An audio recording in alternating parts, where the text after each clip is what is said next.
नमस्कार and welcome back. सभी की नज़रें हैं वेस्ट बंगाल के इलेक्शन के ऊपर और बीजेपी ने अनाउंस कर दिया कि वो 177 वो सीटें जीतने वाले हैं। ये अमित शाह का प्लान है। अब ये मेरी कोई भविष्यवाणी नहीं है। भविष्यवाणी के लिए मैं प्रशांत कपूर को मैं कल बुलाने वाला हूँ। कल बात करेंगे उनसे भी कि बीजेपी कितनी सीटें जीतेगी। लेकिन जो ये इलेक्शंस हैं, ये मोस्ट इम्पॉर्टेंट इलेक्शंस हैं भारत के लिए। ये बीजेपी ने बना दिया। रीजन बीइंग जो स्टेक्स हैं इट कैनॉट बी हायर, क्योंकि अगर बीजेपी बंगाल को लूज कर गई तो ये गारंटीड है कि अब भारत को लूज कर जाएंगे, क्योंकि बंगाल के इलेक्शन को जीतने के बाद एक ही काम किया जाएगा, करोड़ों में, दोबारा बोल रहा हूं, करोड़ों में इलीगल्स को इंपोर्ट किया जाएगा बंगाल के थ्रू पूरे भारत में, ताकि 2029 के इलेक्शन को इसी फॉर्मूले से जीता जाए। ये प्लान टीएमसी का और कांग्रेस का है। ये सामने आ गया। अब जो क्लॉक है वो टिक कर रही है। स्टेट डिवाइडेड है। पॉलिटिकल अर्थक्वेक ऑलरेडी होने की कगार के ऊपर है। वेस्ट बंगाल के अंदर जो टीएमसी है, ममता बानो है, उसके गुंडे हैं, उन्होंने बोल दिया कि वो स्टेट को हारने नहीं देंगे। बिल्कुल अल्टीमेट बैटल ग्राउंड वो बन चुका है। 15 साल से टीएमसी वहां पर गुंडा राज वो कर रही है और अमित शाह ने भी अपना मास्टर प्लान दे दिया कि वो बंगाल को जीतेंगे कैसे। और ये मास्टर प्लान वो है जो आज तक आपने किसी भी इलेक्शन में भारत में पिछले 80 साल में नहीं देखा होगा। ये सिर्फ एक इलेक्शन नहीं है दोस्तों, ये हाई स्टेक्स टेक ओवर करने का एक प्लान है। मैं आपको ब्लूप्रिंट दिखाता हूं। बीजेपी का ब्लूप्रिंट क्या है, ये बीजेपी के अंदर से मुझे मिला है। स्ट्रैटेजी बिल्कुल ही सिंपल है कि पहली बात, ये स्ट्रैटेजी बनाई गई है कहां पर? अमित शाह के ऑफिस में। बीजेपी एक्टिवेट कर रही है एक massive region wise war room को। मतलब कि वो एक बहुत बड़ा वेस्ट बंगाल का इलेक्शन नहीं लड़ रहे, वो फाइट कर रहे हैं माइक्रो इलेक्शंस को। छोटे छोटे इलाके में उन्होंने उसको बना दिया कि ये बंगाल है, ये भी बंगाल, ये बंगाल। हर जगह पे डिफरेंट जगह पे वो एक स्ट्रैटेजी बना रहे हैं। नेशनल लीडर्स को पूरे के पूरे स्पेसिफिक जोन्स के अंदर डिप्लॉय किया गया है। जहां पर मोदी जी की जरूरत है वहां मोदी जी जा रहे हैं, कहीं पर अमित शाह जा रहे हैं, कहीं पर उत्पल महाराज जो कि बंगाल के योगी महाराज हैं उनको बिठाया जा रहा है, और कहीं पे योगी आदित्यनाथ को। बूथ लेवल पर माइक्रो मैनेजमेंट की जा रही है, जो कि अब नया नॉर्मल बन चुका है बीजेपी के स्ट्रेटजी के अंदर। और जो ग्राउंड गेम है वो रूथलेस है और हर मूव, हर कैंडिडेट कैलकुलेटेड है। 4 मैसिव परिवर्तन यात्रास को इन्होंने कर दिया पूरे स्टेट के अंदर। पूरे मोबिलाइज किया है हिंदू वोट बैंक को।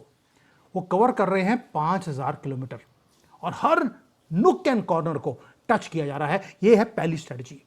उसके बाद आते हैं हैवी वेट्स। प्रधानमंत्री मोदी वो आएंगे, 12 मेगा रैलीज करेंगे पूरे बंगाल के अंदर, जहां पर एक मैसिव रोड शो होगा भाभनीपुर में। ये कौन सा एरिया है? ये ममता बानो का किला है। उसके अंदर घुसकर मोदी जी रैली करने वाले हैं। होम मिनिस्टर अमित शाह हैं, वो 14 मैसिव इवेंट्स करने वाले हैं बंगाल के अंदर। उसके बाद आएंगे हमारे उत्तर प्रदेश के सीएम आदित्यनाथ जी। वो आ रहे हैं 8 हाईली टारगेटेड पब्लिक प्रोग्राम्स करने के लिए बंगाल के अंदर, और पूरा नॉकआउट पंच किया जा रहा है बंगाल के अंदर। कोई भी कोना छोड़ा नहीं जा रहा, यात्रा के थ्रू या रैली के थ्रू। अब जो सुवेंदु अधिकारी हैं उन्होंने बोल दिया कि बंगाल को जीतने के लिए 148 सीट्स चाहिए, लेकिन बीजेपी का प्लान है कि हम कम से कम 177 सीट्स हम लेके जाएंगे बंगाल के अंदर। और ये एब्सोल्यूट अनडिनाइबल एक मैंडेट लेने की कोशिश कर रही है बीजेपी। दे से मिनिमम 177 हम लेके जाएंगे। लेकिन स्टेटमेंट से और रैलीज जो हो रही हैं उससे आप इलेक्शन नहीं जीत सकते। उसके लिए नैरेटिव क्रिएट करना पड़ता है। अब स्ट्रेटजी देखिए कि नैरेटिव क्या है। बीजेपी ने एक स्पेसिफिक एग्रेसिव बैटल लाइन को ड्रॉ कर दिया। अमित शाह खुद वो एक मैसिव पॉलिटिकल शीट लेके आ रहे हैं कोलकाता के लिए। नैरेटिव 2 हैं, एक है फियर का, दूसरा है डेवलपमेंट का। फियर ये है कि अगर ममता बानो दोबारा आ गई, आप देश को हार जाएंगे और वेस्ट बंगाल हिंदू मुक्त हो जाएगा अगले 2 सालों में। बीजेपी पेंट कर रही है वेस्ट बंगाल को एज द फर्स्ट फ्रंटियर, जहां से इलीगल कॉकरोच भारत में आते हैं। अब तो अमित शाह ने भी कॉकरोच बोलना शुरू कर दिया है इनको। और उन्होंने बोल दिया कि जो स्टेट का इलेक्शन है वेस्ट बंगाल का, वो नेशनल सिक्योरिटी की इमरजेंसी बन गया है। बीजेपी को ये स्टेट को जीतना जरूरी है देश को बचाने के लिए। क्लेम एक्सप्लोजिव है। साथ में उन्होंने बोल दिया कि जो इन्फिल्ट्रेटर्स हैं वो सिर्फ एक बॉर्डर के एरियाज के अंदर सिक्योरिटी थ्रेट नहीं है। ये इन्फिल्ट्रेटर्स आते हैं जो लोकल जॉब्स हैं उसे चोरी करते हैं। क्यों? वो अपने प्राइस को कम कर देते हैं। अगर 10,000 में कोई आदमी काम करने के लिए तैयार है, ये कॉकरोच आते हैं, ये आके बात करेंगे हम 5,000 कम में काम करने को तैयार हैं। क्यों? क्योंकि ये 5,000 कमाकर ये वापस भेजते हैं अपने बांग्लादेश में, जहां पर इनकी औकात 2% की है। तो इसलिए इनके 5,000 जो होते हैं वो वहां जाकर 10,000 15,000 हो जाते हैं। इसलिए ये 5,000 में भी खुश हैं। इससे क्या हो रहा है कि जो बंगाल के अंदर जो लोग काम करना चाहते हैं उनको वेजेस मिलती ही नहीं है, क्योंकि सस्ते में काम करने के लिए कोई तैयार है। ये डायरेक्ट एक इमोशनल अपील है to the working class and to the youth. बहुत ही मास्टर स्ट्रोक। साथ में उन्होंने बोल दिया एक और चीज कि भाई आप अपने साथ में एक स्टेट देखिए, असम कांग्रेस के पास था, गंद पड़ा हुआ था, वहां पर भी कॉकरोच भर गए थे। पूरे एरियाज को टेक ओवर कर लिया, पूरे बिजनेसेस को टेक ओवर कर लिया, गंद का ढेर बना दिया था कांग्रेस ने। अमित शाह ने बताया कि जब से हमने असम को लिया है, आप देखिए वहां पे क्या हो रहा है, टेररिज्म खत्म हो रही है, कॉकरोचों को उठा उठा के वापस भेजा जा रहा है, ये अमित शाह बोल रहे हैं। और जो वहां पर एक अनरेस्ट था, जो ये मुसलमान राक्षसों ने क्रिएट किया था, उसको खत्म किया जा रहा है।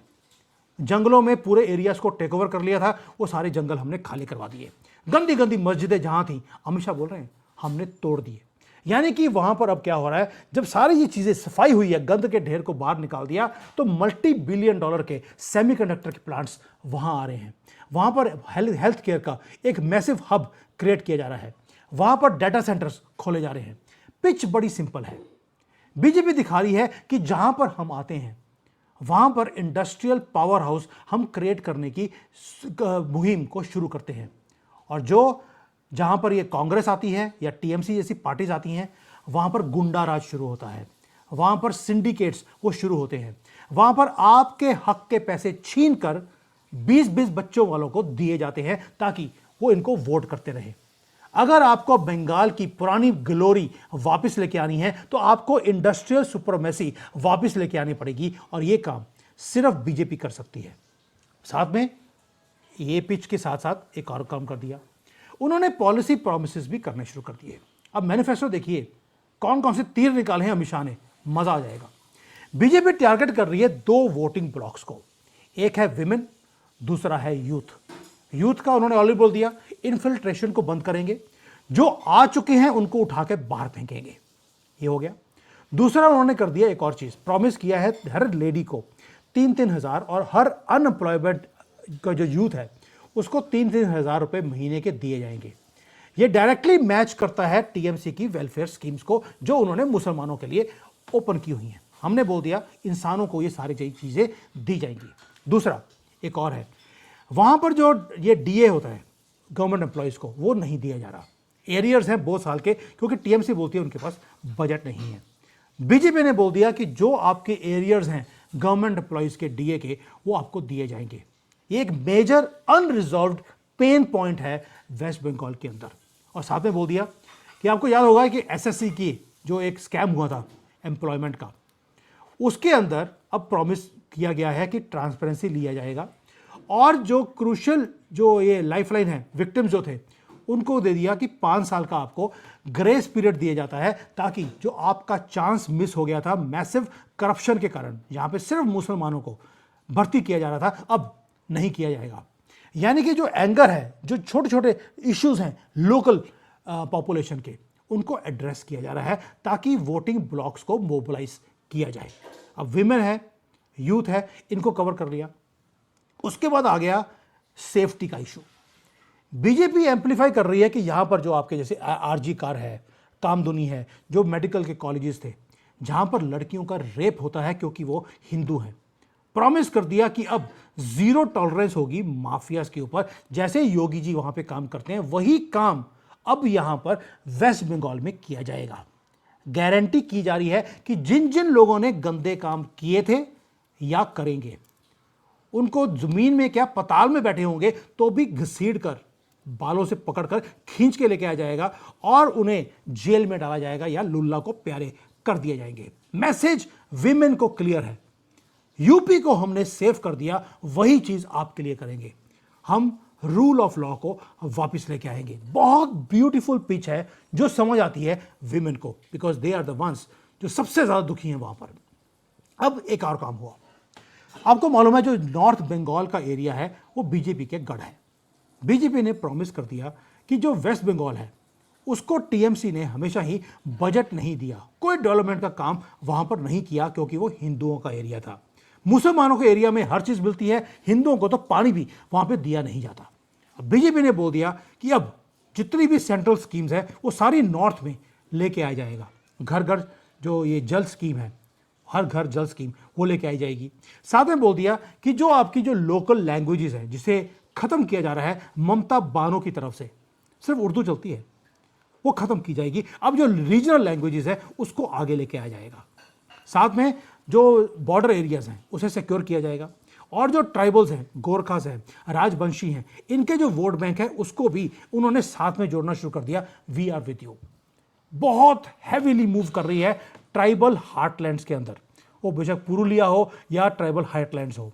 डायरेक्टली वोटर के पास डोर टू डोर जो हैवी वेट्स हैं बीजेपी के वो जा रहे हैं। विमेन पकड़ लिए आपने, आदिवासी पकड़ लिए, ट्राइबल्स पकड़ लिए, हिंदू बेल्ट्स को पकड़ लिया और आपने एंगेज करना शुरू कर दिया door to door through RSS also.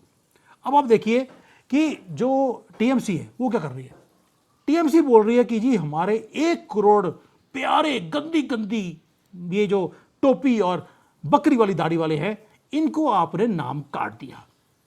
Amit Shah का आंसर बड़ा सिंपल था, जिसका कुछ कटा है उन्हीं का कट रहा है, जिनका कुछ कटा नहीं है उनका नाम कट नहीं रहा है। बड़ा सिंपल है, समझ गए होंगे आप। तो अमित शाह ने कंप्लीटली डिसमिस कर दिया टीएमसी के पैनिक को। अमित शाह ने बोला 14 और स्टेट्स हैं जहां पर पीसफुली ये एसआईआर का काम हो रहा है। जो इनलीगल्स हैं, जिन्होंने इनलीगली अपने वोटिंग कार्ड्स बनाए हुए हैं, उन्हीं के नाम कट रहे हैं। तो जिनका कटा है उन्हीं का कट रहा है। तो उन्होंने एक्यूज कर दिया कि स्टेट जो गवर्नमेंट है वेस्ट बंगाल की, वो ब्लॉक कर रही है एक मैसिव इलीगल वोट बैंक को बचाने की कोशिश की जा रही है और ब्लॉक कर रही है एक सिंपल प्रोसेस को। भाई अगर आप भारत के नागरिक नहीं हैं आपको वोटिंग राइट नहीं दिया जा सकता। ममता बानो चाहती है कि पूरे वेस्ट बंगाल को जो या बांग्लादेशी हैं उनको वोटिंग राइट्स दे दिए जाएं ताकि वो कभी हारे ही नहीं। नैरेटिव बड़ा ही शार्प है गवर्नमेंट का। क्या यहां पर किसी इलीगल को वोटिंग करने का राइट नहीं मिलेगा। ये देश वेस्ट बंगाल देश का पार्ट है, इसके देश के नागरिक ही वोट कर सकते हैं। दूसरा, बॉर्डर्स को प्रोटेक्ट करना है, कल्चर को प्रोटेक्ट करना है, विमेन को प्रोटेक्ट करना है, जॉब्स को प्रोटेक्ट करना है और डेमोग्राफी को भी हमने प्रोटेक्ट करना है। बड़ा ही सिंपल एक नैरेटिव है, लेकिन इसके पीछे एक और फाइनल लेयर भी है जो कि बड़ा ही सेंटिमेंटल एक कार्ड खेल दिया, वो है कल्चरल वॉर का। बीजेपी एक्यूज करती है टीएमसी को कि उन्होंने जो लेजेंडरी भद्रा लोक का जो कल्चर था बंगाल का उसे खत्म कर दिया है। अब भद्रा लोक कल्चर क्या है? ये कल्चर वो है जहां पर आपको कर्टसी आप दूसरे को देते हैं, रिस्पेक्ट देते हैं, आप डिबेट करते हैं, हेल्दी डिबेट्स, आप रिस्पेक्ट देते हैं एक दूसरे को। अमित शाह ने बोल दिया, आप सोच के देखिए ये ममता बानो करती क्या है, वो स्टेज पे खड़े होकर प्रधानमंत्री को ओपनली डिसरिस्पेक्ट करती है, गालियां देती है, उनको बोलती है ये आउटसाइडर्स हैं। क्यों? क्या वेस्ट बंगाल भारत का पार्ट नहीं है? और साथ में वो इंसल्ट करती है ममता बानो किसको? प्रेसिडेंट ऑफ इंडिया को, क्योंकि वो ट्राइबल वुमन है। बीजेपी ने पूरा का पूरा जो स्क्रिप्ट है उसको फ्लिप कर दिया, बंगाली प्राइड की तरफ ले गए कि क्या आप अपना भूल गए हैं कि बंगाली प्राइड क्या थी?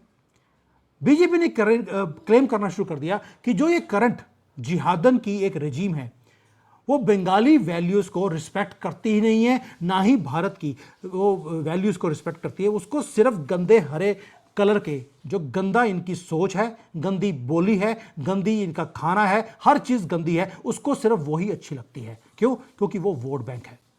अब ये जब सारा इतना हैवी वेट आपने अटैक करना शुरू कर दिया टीएमसी को, तो टीएमसी चुप रख के बैठी जाएगी? ऐसा हो नहीं सकता। ममता बानो भी एक काउंटर ऑफेंसिव करना शुरू कर दिया। ममता बानो भी कहां जा रही है? वो लीड कर रही है नॉर्थ बंगाल को, हिंदुओं के गढ़ को। वो ब्रीच करना चाहती है कि बीजेपी का जो स्ट्रांग होल्ड है वहां जाके धमकियां दे रही है कि अगर आप वोटिंग करने आए तो आपको काट दिया जाएगा। ये ममता बानो कर रही है। उसका जो भाजा है, भांजा है, भतीजा है या उसका बेटा है, आज तक ये किसी को समझ नहीं आया कि अभिषेक बैनर्जी है कौन। वो भी सदर्न जो डिस्ट्रिक्ट्स हैं, मुसलमानों के जो गढ़ बन चुके हैं, वो वहां जाकर वो स्पीचेस दे रहा है, वहां पर जाकर लोगों को भड़का रहा है कि पेट्रोल डीजल के प्राइसेस बढ़ जाएंगे, आपकी जिंदगी बेकार हो जाएगी, अगर आप हमें वोट देंगे हम आपको सेफ रखेंगे। वो फाइट कर रहे हैं बीजेपी की फाइनेंशियल प्रोमिसेस को कि भाई हम भी आपको 3-3 हज़ार रुपये देना चाहते हैं, लेकिन क्या करें, हमारे सारे पैसे तो मुसलमान खा जाते हैं। मैं ये बोल नहीं रहा, ये तो मैं आपको बता रहा हूं। यानी कि जो बैटल लाइन्स है दोस्तों 2026 के, वो कंप्लीटली ड्रॉ हो चुके हैं। टीएमसी फ्राइटेंड है और वो फियर्सली वो काउंटर करने की कोशिश कर रही है कि कहीं उसका आखिरी एक ही तो गढ़ है उसका टीएमसी का, वो कहीं हाथ से ना निकल जाए। और बीजेपी की जो इलेक्शन की मशीनरी है वो इतनी स्पीड से चल रही है कि ममता बानो उसका मुकाबला नहीं कर पा रही। फाइनेंशियल प्रोमिसेस बीजेपी ने दे दिए, नेशनल सिक्योरिटी की घंटियां बजानी शुरू कर दी कि अगर आपको देश बचाना है वेस्ट बंगाल हमें जीतना पड़ेगा। साथ में बोल दिया कि हम जीतने के बाद जैसे असम के अंदर इंडस्ट्री लगा रहे हैं वही यहां पे लगाएंगे ताकि आपको जॉब्स मिले, और जो इलीगल्स हैं उन्हें पकड़कर घसीट कर धक्के मारकर बाहर निकाला जाएगा। ये इसके साथ जो आरएसएस की जो ग्रास रूट मोबिलाइजेशन है उसको शुरू कर दिया। अब मैं आपसे पूछता हूं, क्या इतना कुछ करने के बाद भी क्या जो वेस्ट बंगाल का हिंदू है, सनातनी है, सनातनी तो वोट करेगा, क्या हिंदू वहां पर कमल खिलने देगा, या वो टीएमसी को वोट कर देगा क्योंकि आजकल सिलेंडर की लाइन में लगना पड़ रहा है, टेम्पररी एक शॉर्टेज आ गया है या शॉर्टेज क्रिएट किया गया है, क्या उसके चक्कर में दोबारा से ममता बानो को लाया जाएगा कि यार बीजेपी को लेके आने का फायदा क्या है। दोस्तों काउंटडाउन जो बैलेट बॉक्स है उसका शुरू हो गया। पूरी कंट्री नहीं पूरी दुनिया वॉच कर रही है, इंक्लूडिंग पाकिस्तान एंड बांग्लादेश। वो अपने जिहादियों को भेज रहे हैं वहां पर हिंदुओं को दबाने के लिए, उनको डराने के लिए कि बाहर निकले तो काट देंगे, क्योंकि उन्हें मालूम है कि ममता बानो जीती तो अगले 5 साल में पूरे देश की डेमोग्राफी चेंज कर दी जाएगी और 2029 में बीजेपी कुछ भी कर ले वो जीत नहीं सकती। बाकी आप समझ सकते हैं कि अगर पाकिस्तान और बांग्लादेश भी ममता बानो का साथ दे रहे हैं तो मतलब क्या है। The elections of West Bengal, उसके स्टेक्स इतने ज़्यादा हाई हैं कि ये देश बचेगा या ख़त्म होगा ये इस इलेक्शन के ऊपर डिपेंड करता है।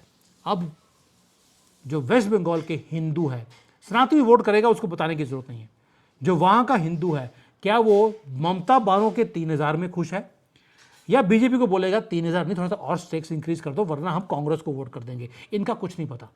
अब ये इनके ऊपर है कि वो अपने फ्यूचर को और देश को बचाते हैं या यही छोटे छोटे मुद्दों के ऊपर, कभी गैस का सिलेंडर और कभी 3,000 रुपये में वो अपनी वोट को बेच देंगे। ये अब हिंदू ऑफ वेस्ट बंगाल के ऊपर है। थैंक यू, जय हिंद, वंदे मातरम।